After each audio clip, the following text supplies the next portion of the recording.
Hello traders, কেমন আছো সবাই? তো মার্কেট গ্যাপ আপ ওপেন হয়ে সেলিং আসছে। তো আজকে সেলিং করারই প্ল্যানিং আছে, তবে ডাইরেক্ট সেলিংয়ে যাব না। যদি কোনো ব্রেকআউট দেওয়ার পর সেলিং আসে তারপর আমরা সেলিংয়ে যাব। তো ততক্ষণ ওয়েট করব, দেখব মার্কেট কিরকম প্রাইস অ্যাকশন তৈরি করে, তারপরে আমরা মার্কেটে পজিশন নেব।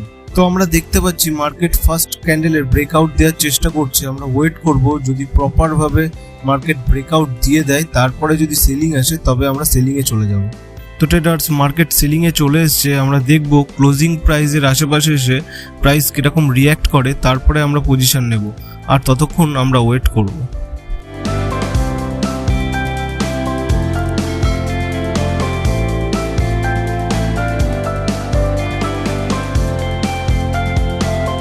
তো আমরা দেখতে পাচ্ছি ক্লোজিং প্রাইসের আশপাশ থেকে মার্কেট আপসাইডে যাওয়ার চেষ্টা করছে। যদি আজকে ডে হাই ব্রেক করে দেয় তো আমরা সেখান থেকে সেল করার চেষ্টা করব। তো ততক্ষণ আমরা ওয়েট করব।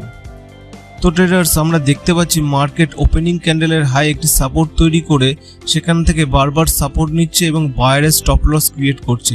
যদি এই লেভেলটি ব্রেকডাউন দিয়ে দেয় তাহলে আমরা এখান থেকে সেল পজিশন নেব। তো আমরা দেখতে পাচ্ছি মার্কেট 18,318 লেভেলটি ব্রেকডাউন দিয়ে দিয়েছে। আমরা এখানে এক লট 18,500 পুট বাই করে নেব।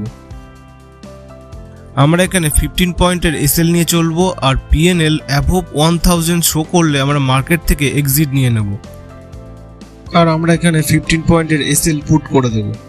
তো আমরা কেন পজিশন নিলাম রিজন এক্সপ্লেন করে নেব। আমরা দেখতে পাচ্ছি মার্কেট 18,318 লেভেলে অনেকক্ষণ হোল্ড করছিল এবং বাইরে স্টপ লস ক্রিয়েট করছিল। আর যখনই মার্কেট সেই লেভেলটি ব্রেকডাউন করে দেয় তখন আমরা মার্কেটে সেল পজিশন নিই।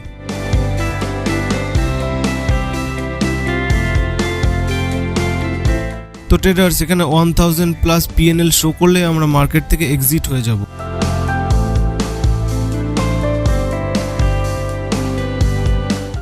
তো ট্রেডার্স, এখানে টার্গেট অ্যাচিভ হয়ে গেছে। আমরা মার্কেট প্রাইসে এক্সিট নিয়ে নেব। তো আমরা এখানে অর্ডার বুক দেখে নেব কখন পজিশন নিয়েছিলাম। আমরা পজিশন নিয়েছিলাম 12:49 আর 1:08 আমরা মার্কেট থেকে এক্সিট হয়ে যাই। আর আজকের নিট প্রফিট 1333 টাকা। ধন্যবাদ।